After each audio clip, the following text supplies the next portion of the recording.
Thank you very much. Our next speaker is Irene Pereira de Sousa from the University of Innsbruck in Austria, and she will talk about mucus, a barrier to overcome. Are virus-like nanoparticles a possible solution? Good morning, everybody. I'm pleased to have the chance to present you today a research project that has been done at the University of Innsbruck as a part of the European Alexander project. So the aim of this study was to formulate nanoparticles that can efficiently permeate the mucus. In fact, we are all aware that when we have to administer a drug orally, we have to overcome a barrier that is the mucus barrier, that is a gel layer that covers the gastrointestinal tract in all its surface. And we also know that conventional nanoparticles, as for example PLGA or polyacrylic acid nanoparticles, they do not show good permeation property. So to identify a strategy to overcome this barrier, we first have a look if mucus-permeating nanoparticles already exist in nature. And the answer is yes. Virus can permeate in mucus as fast as in water. And this characteristic, it's mainly, it can be done by his surface characteristic.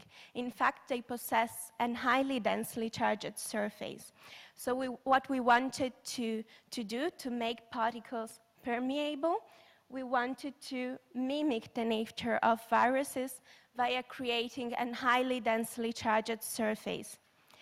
And we did this via combining two polymers, positively charged polymers and a negatively charged polymers. We create the particles via ionic gelation, and we end up with two products that had a particle size around 400 and 500 nanometer, and one has a slightly positive and one has a slightly negative zeta potential.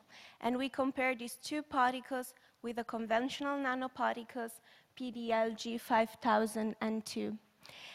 Before testing the permeation property, we wanted also to identify another very important characteristic when we talk about permeation, that is hydrophilicity. Quotient plotted against the total surface area, and this study identifies if the particles are hydrophilic or not. And we have to focus on the slope of each line. So the steeper the slope, the higher is the hydrophobicity.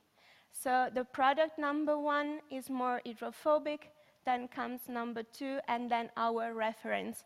So our reference possesses good property in theory. To define if the particles can permeate through the mucus, we did a test via the rotating tube technique. So basically, we fill in a silicone tube with perching intestinal mucus, and we apply the particles on the one end, and we let it incubate for 4 hours under constant steering. And then we identified the percentage of particles per each 2 millimeter slice of mucus. And here you can see the results that are quite positive, because our reference nanoparticles could be just detected in the first slice of mucus, so they evidently do not possess good permeation property. And on the other end, our virus-mimicking nanoparticles could be identified all along the mucus. So they do permeate the mucus. So concluding, this strategy, it's a good strategy, it's an exploitable strategy to create mucus-permeating nanoparticles. And we already did some preliminary study to verify if peptide drugs can be incorporated, and this is feasible. So this is an exploitable strategy. So thank you very much for your attention. Thank you.